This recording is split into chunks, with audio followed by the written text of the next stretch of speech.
Hello and good evening, and welcome to the second of the Untamed book clubs. I can't believe there has been a month already since we last met, and since we were in this gathering space talking about wonderful learning and books. Now, this evening, we're going to be looking at oh, my very fancy screen. Doesn't like to see that, but it's Braiding Sweetgrass by Robin Wall Kimmerer.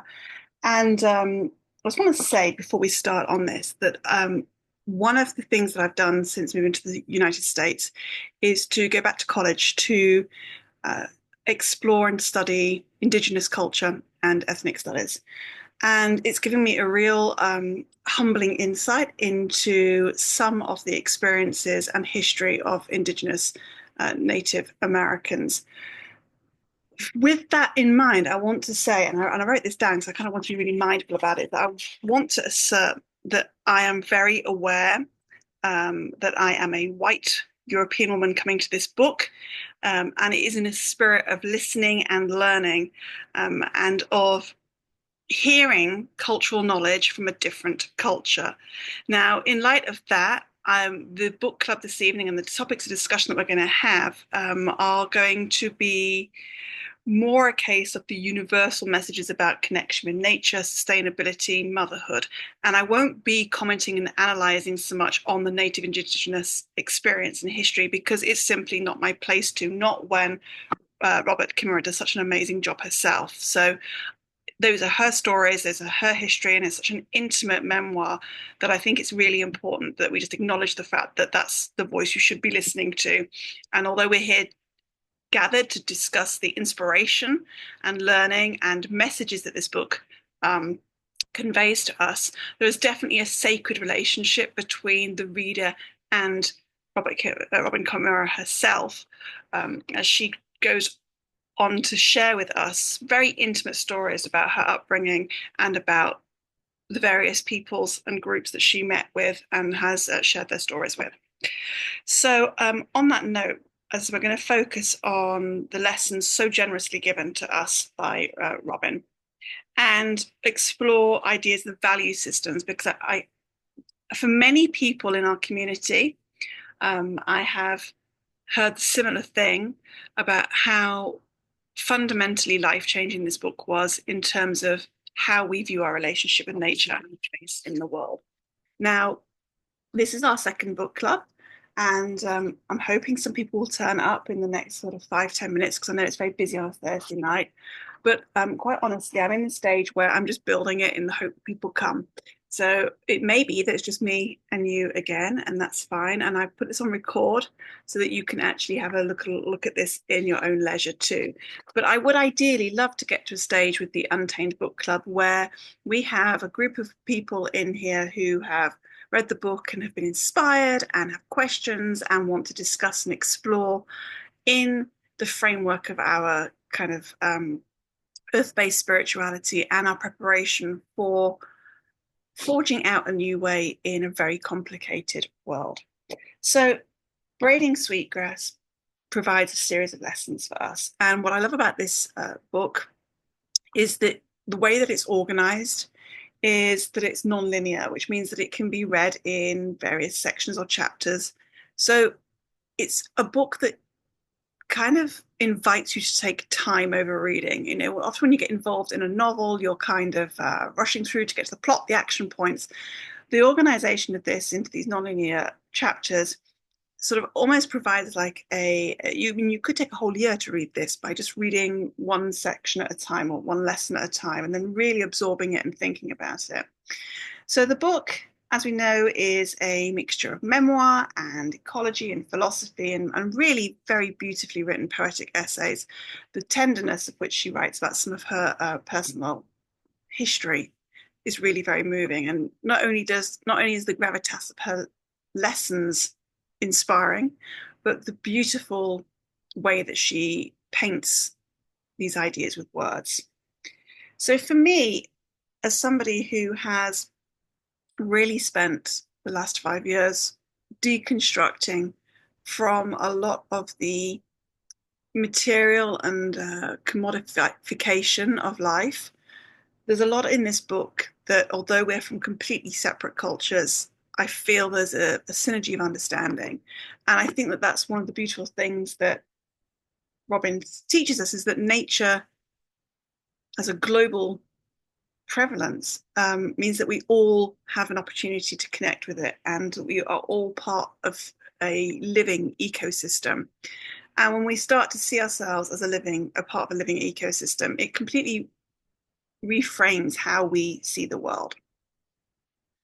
So it looks like it could just be me tonight. So if that's the case, you're going to have to unfortunately listen to me ramble on about this book and all the ways that I find it truly beautiful and inspiring. What I think for me is one of the most profound things that Robin explores in this book, and which also I've had the privilege of being taught by Indigenous women as well, in terms of the way the Western world constructed the world. And it's based on Abrahamic religious structures about, the Garden of Eden, Adam and Eve, the Genesis story, where this omniscient God, father, patriarchal figure created a garden, metaphor for the earth and all of the creatures and the animals in it. And then he made Adam to be custodian of that garden, of that world. He placed man at the top of the hierarchical pyramid, and he charged him with the responsibility of husbandry, but also of an element of ownership. And one of the fundamental differences that I've come to understand about Indigenous culture is that that is a concept that is completely flipped on its head in native Indigenous culture, where actually man is similarly one of the last creations to be made, but rather than being placed at the top of that hierarchy, he is seen, and as Robin calls it, like almost seen like in various groups of Indigenous groups as the little brother. And immediately that power dynamic shifts our view of where we fit into the world. As little brother, human beings are invited to greet the world with humility and greet the environment with a sense of place, of listening, and of learning. I love the way she shares some of the Indigenous creation myths and the Indigenous tales about that illustrate how human beings are incredibly enriched by just taking time to observe and watch and imitate and learn from their animal brothers and sisters. And that dismantling of the hierarchy for me is really aligned with kind of how I've been thinking about my own Indigenous roots in terms of a Northern European, and that idea of like what was life like before pre-Christian patriarchy in the British Isles. And although we have no concrete evidence or mythic structure, because it was such a long time ago, pre-4 AD, when more earth-based spirituality and more agrarian rituals were around, and there was not the written oracles that there would have informed like kind of like what that paganism looked like. So by thinking about Indigenous culture, it's interesting to consider what parallels there might have been, and it's only a might, between Indigenous in culture and pre-Christian British Isles culture. So what the other thing I really love about this book is that Robin marries this really important trinity of science, nature, and philosophy. And for me, at Untamed, that's very much a triptych that I ascribe to. I think that there is a real movement and a real danger in the reclamation of white spirituality at the moment to be very anti-science, as if somehow to embrace and acknowledge science is to negate some kind of environmental or natural way of being, as if it's in opposition.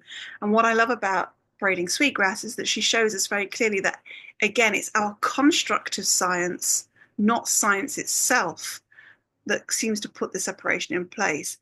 And that the science of the scientific principles of observation and mindfulness and measurement and categorization and classification can be a beautiful synergy with nature.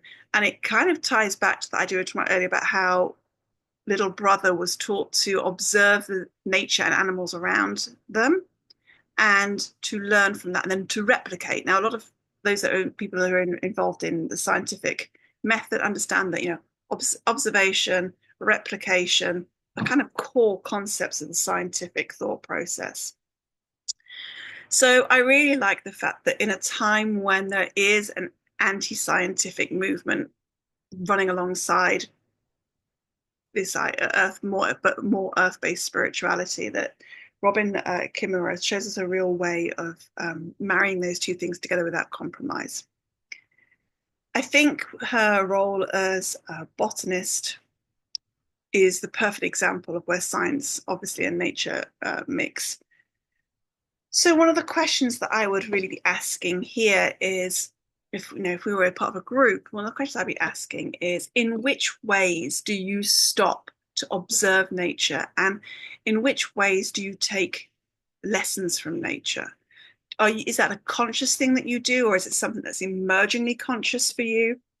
Do you find that you're increasingly able to read nature as a kind of metaphorical system, or like an Aesop's fables of systems that's helping you navigate your understanding of the universe? So when you think about science and its place in your spirituality, that's another area for us to really consider and to reflect on. For over 1,000 years in British Isles spirituality, the idea of the scientist and the magician and the alchemist were all very combined and very closely attached. There wasn't such harsh definition until the Age of Enlightenment between science and metaphysics. And I think that this book, again, invites us to maybe head back and think about that metaphysical scientific relationship. And especially, I think, in the new age that we find ourselves in, is where science plays an important part in ecology. Because if we are, as Kimura suggests, tending a garden, tending an earth for the next generation, for our descendants, then surely it's really important that we are measuring those differences in things like climate change, and we're paying attention and we're noticing and we are listening to nature's commentary on what we are doing environmentally. Now, I'm a gardener, and I'm somebody who has also a very geeky interest in soil and soil regeneration and regenerative farming. So when she starts talking about the whole infrastructure, the chemical infrastructure of soil, and how that is, a chemical life force, I get very geeky about that. But I'm not sure that's necessarily going to be probably the strongest point in this book for most people. Let me just get my notes, because so much to talk about in this book that it's important to kind of keep track of our conversation. At this point, it'd be wonderful for any of you to talk about your relationship with your garden, because a lot of Kimura's examples and stories take place in that domestic setting, in that garden. And for somebody who's been, I started gardening seriously through COVID, and this idea that when you're gardening, when you're working with the land, that you are able to carve out a space of mindfulness and an understanding of abundance in a way that maybe in a world so full of transactional commodification, we can't. I love the way that Kimura talks about the garden in terms of her children, and how she felt that having a garden was an essential part of motherhood. And the thing that really moved me most of all was when she talks about her daughter's garden, who's now grown up and has her own beautiful garden. And Kimura is so complimentary about this garden, and so clearly proud of the garden that her daughter's built, which is different from her, from her mother's garden. So she celebrates that. But the thing that really hit home for me and really resonated was this idea that the daughter turned around and said that as long as I have a garden, I will always have a mother. And that was such a deeply profound feeling for me because as a mother, you know that obviously the great hope is that you obviously will at some point pass on way before your children. And the thought of them being motherless or lonely or without guidance or without that sense of tending, the idea that a garden and nature could be well, not a replacement, but a participant in that, I thought was very profound. The idea that even when mothers pass on, this legacy of the garden continues to teach, continues to guide, continues to offer a sense of lesson. And I thought that was truly beautiful. So if you are a gardener or you've come to gardening, I'd love you to put in the comments on this video, which will be up on YouTube later. I'd love you to participate and tell me what it is about gardening that has made you feel more connected to nature, and how has gardening really increased your awareness of abundance. I love the fact that Kimmer talks about it in terms of we're so trained now to consider things as transactional or commodified. You know, that so much of our food is, packaged up in plastic and styrofoam and placed into grocery stores, all very important food distribution logistics, but there's a separation between us and our food. And when she talks about the wild leeks and she talks about the wild strawberries and how there is something profoundly almost desecrating about that relationship between nature and food commodification, in terms of like the sacred, the idea of the earth gifting is kind of lost in that. And the story about the strawberries, I thought was really thought provoking in the sense that she talks about how if you go to the supermarket, the grocery store, and you buy strawberries, yes, for sure, they will nourish you in terms of nutrients, and they'll nourish you in terms of food sources and calories and sugars and all of that. But when you gift something like wild strawberries to somebody, there begins this chain of energy, of reciprocation, of connection, and there is a nourishment of the soul as much as there is a nourishment of the body. And I thought that was a really interesting concept. How do we now, in a planet that has so much demands on it in terms of resource need and food need, all the billions of people and all the amount of food we need in order to sustain that life, like how do we balance that with the idea of what nature actually wants to gift us? And also, how do we start to begin nourishing our souls as much as we do our bodies? So that led, if you read through this, kind of a leading on to the concept of gratitude and harvest.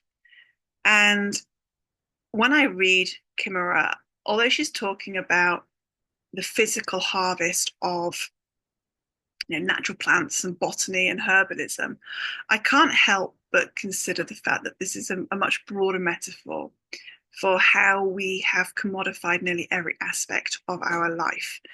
And that maybe that isn't sustainable either spiritually or physically. It's kind of put a separation between us and the things that we own. When things are gifted to us from the planet, from the earth, and we recognize that gift, there is there's a different understanding of respect and a different understanding of value in that. It's not throwaway, like like the throwaway fashion that we have. It's something that we're encouraged to care for, and that it will sustain us in a different way. So there's a lot for me, having read this book. I think there's a lot of reflection and evaluation, again, to cycle back into this kind of perpetual cycle I have about who am I as a consumer. I loved on page 31 when she says, refusal to participate is a moral choice. And I wonder how much we convince ourselves that there is no choice in our participation in the capitalist and commodification structures. Now, for sure, it's really hard. We can make all kinds of excuses. As a neurodivergent family, we have found giving up the Amazon a challenge. We've cut back, immensely, but there are still things that are just so overwhelming. Like the concept of having to head out and gather things from stores that don't even, this is the other thing, is like we've become so reliant, we've created such structures that our society also doesn't even now facilitate the ability to get hold of goods that aren't monopolized or aren't in some kind of big core. If you need to get hold of a new ironing board, for example, where do you go for that? It's we've stupidly limited our choices down, and our participation has created a world that now we're beginning to think is not maybe the best or healthiest world for us. So that quote, refusal to participate is a moral choice, is something that I'm definitely going to put in my journal and focus on for the next 6 months, because I think with the times we're in, that extends beyond material goods. I think that extends into value systems and morality systems. And I think particularly with our current administration and some of the introduction of certain approaches, we have to now start thinking about our morality within a sense of participation. If we are, we have to acknowledge the fact that if we are participating, we are giving complicit agreement with that. And for many of us, like myself, when I acknowledge that, it's hard because it's kind of like I'm at odds with myself. What I'm doing, what I'm thinking, what my soul is saying is different to how I'm acting. This idea of respecting things, taking care of things, extends to all aspects, doesn't it? It extends to relationships, it extends to the earth, it extends to our children, it extends to the goods that we have. And one of the things that we've been doing as a family by revitalizing and reintroducing seasonal observation is to create a sense of ritual offerings. And the idea of ritualization as a way of being more mindful and conscious about our relationship with the planet and the earth.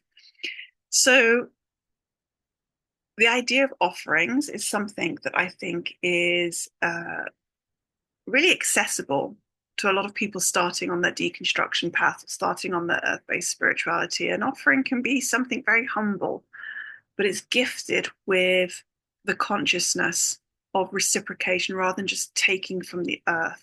There's so much that Kimura invites us to think about in terms of the harvest and the honorable harvest. And I think that for a lot of you, that's probably it's part of the book that really resonated.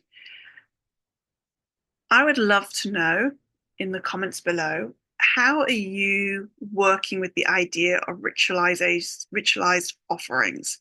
Is this something you've become more mindful of? Is this something that you've begun to practice more? What do your offerings look like, if you're happy to share that? And what have you noticed about your relationship with your community and your environment, your relationships, since you've started making those ritualized conscious offerings? One of the things I love to do is towards the end of the season, I gather bundles of herbs and I tie them not into incense bundles, but into land offering bundles. And when my garden has got to that point of the year where it's that changeover period between the summer harvest and then you're starting to think about regenerating it for the winter, I like to bury this bundle of herbs and just take a moment to say thank you to my garden for providing me not just with the vegetables and fruit, which are never as much as I'd like to think, considering how much I've invested, both monetary and time and energy and hope wise. But the garden offers me so much more than just produce to nourish my body. It offers me a nourishment of soul. It's kind of my therapy. And to just take time to ceremonially um, bury that bundle back into the earth and thank the earth for looking after me. And that was definitely something that, despite our huge cultural experiences, differences, and backgrounds, I could really feel a deep understanding with Robin about that. And the fact that as I've surrendered myself more to earth based spirituality and the concept of the earth and notions maybe of Mother Earth, I don't see her quite in such an anthropomorphic state, but it's an easy way to define this kind of mothering, this tenderness. Um, so yes, I've just felt really that was something that as soon as she said it, just hit straight home in my heart. The other thing about being a gardener is that you can't separate the science from the nature. And after 5 years of gardening, I've come to the conclusion that it's basically one great big scientific experiment in terms of, you have a hypothesis about how this thing's going to grow, you observe it, you adapt, you adjust, you may add chemical compounds in terms of organic nitrates, or you might add your red worms in there, or you might put your diatomaceous earth, you all these kind of like things, and you're watching, you're observing, and you're kind of measuring, even if you're not aware of it, you're measuring the success of each application. And so I thought that was a really interesting way to start embracing the idea of science into my spirituality. They're not they're so often in the West and we're pitted against each other. You can't, how could you possibly have a scientific, rational mind and then at the same time go and thank Mother Earth for her abundant gifts? And I thought that was a really interesting contradiction that Robin so eloquently explored in her book.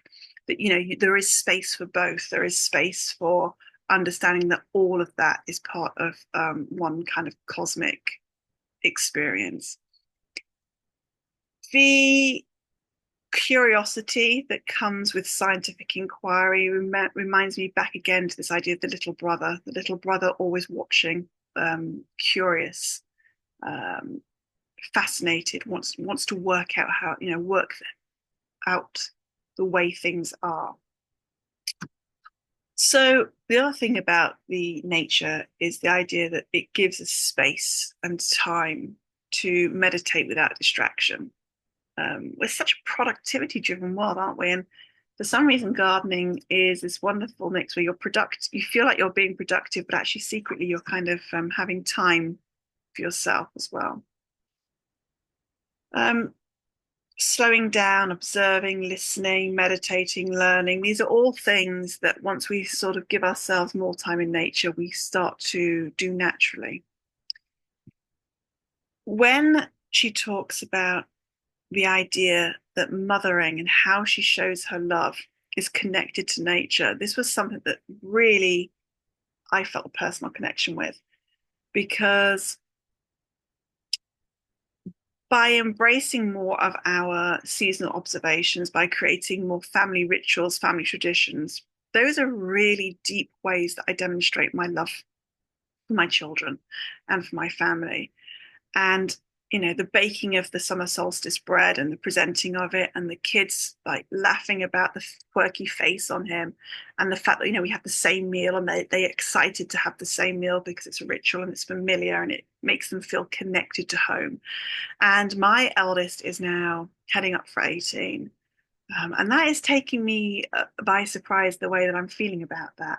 But one of the things that I am so grateful for is that for at least the last 10, 12 years of her life, we have started to reconstruct our pagan, pre-Christian, earth-based season observations with a great amount of ritualized tradition.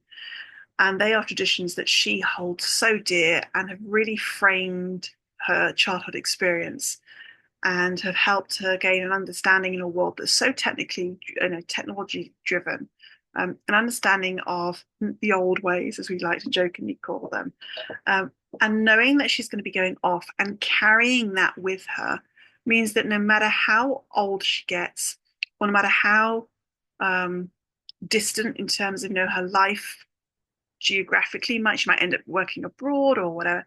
She has got this whole set of relationships with ritual, ceremony, nature that are infinite, that she'll pass on potentially to her own children if that's what she decides. And they will now go down the line. So when I'm gone, those rituals will still create a story. There will be a living story and a legacy that I've left for them. And Robin talks about this as well in the idea that when you start to ascribe a value and a relationship to nature or ceremony, that you are weaving stories and legacy into the very fabric of the universe. And yeah, wow, that's something to think about, isn't it? That, our stories are woven into nature, and that kind of gives us a weird, humbling sense of immortality. So I really urge you guys, no matter what stage you're at with your family and children, nieces, nephews, whatever children are in your village, that you start introducing them mindfully to ritual ceremonies and connection stories that are wrapped up into nature. I mean, it's something that we do tend to do as a society a little bit because, for example, one of the things that for me, when I think about the examples that Robin gives, is that my grandfather, who I was very fond of, was a bird watcher. He loved birds, and for some reason, even though he died when I was 9, so I don't have exactly hugely concrete reminders of him, I've always associated long-tailed tip birds that come in their little flocks with him. And it's so funny because at the times that I've had most struggle or challenge in my life, invariably I've looked out of the window and seen a little flock of these long-tailed birds. And immediately my grandfather's story is woven into that connection with nature. And in that way, even though he passed nearly 30 years ago, somehow it's as if nature has remembered his story and um, has remembered mine and his story. So that is just one example. And I'm sure that you guys have examples too of loved ones who you associate with natural elements or places, beautiful landscapes or animals, and that gives you comfort when you have those memories, those stories evoked in you. And so often, don't they seem to turn up at the times that we need them most? So we're going to be finishing this in about 10 minutes. And like I said, please do stop by next month. It won't be this format forever, hopefully, where I'm kind of giving a talk. I'd like it to be a conversation. And, when there are other people in the room, it helps the ideas and the exploration go off in different tangents and it becomes a lot more organic. So maybe a bit more fun because I can get a little intense and excited about these things. So before I go, one of the things I do want to talk about in a bit more detail is Kimura's exploration of the honourable harvest. And as somebody who does like foraging in order to support my practice and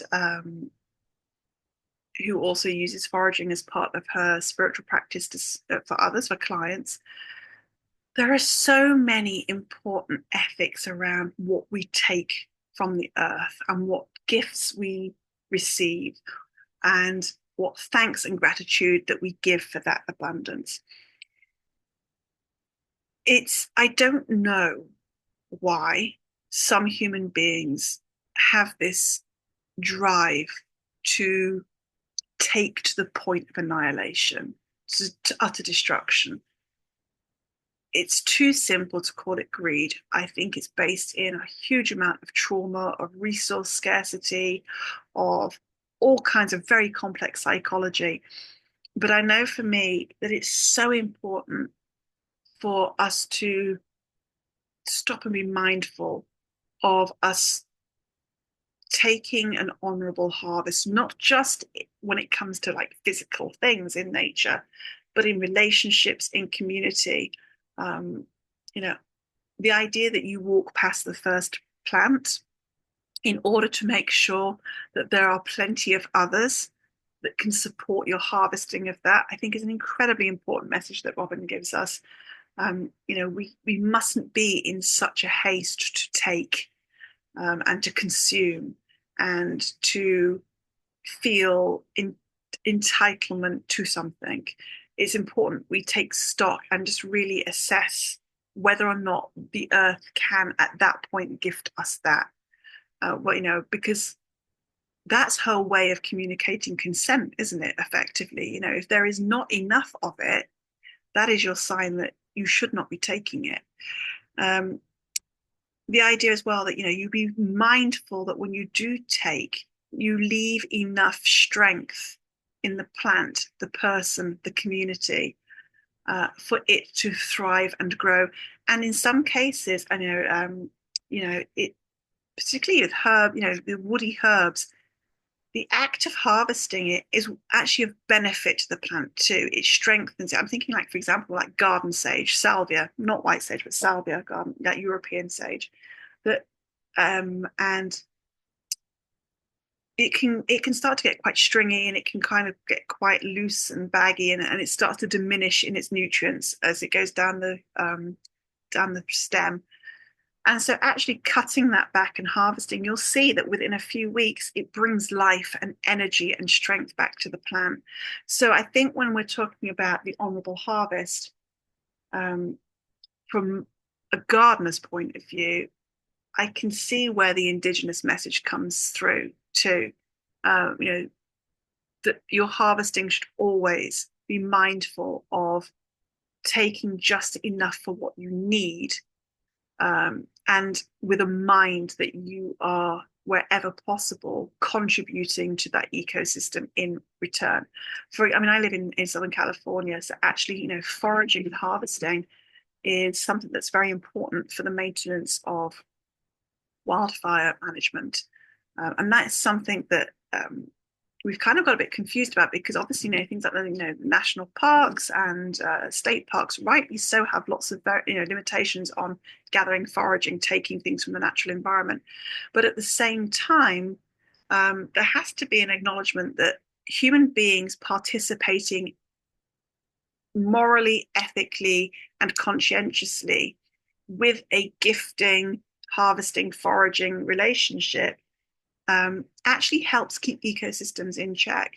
And that some of the issues that we've had with our areas of natural beauty, where there's been very strong opposition to foraging, trespassing, etc., is caused actually a counterproductive situation with the environment.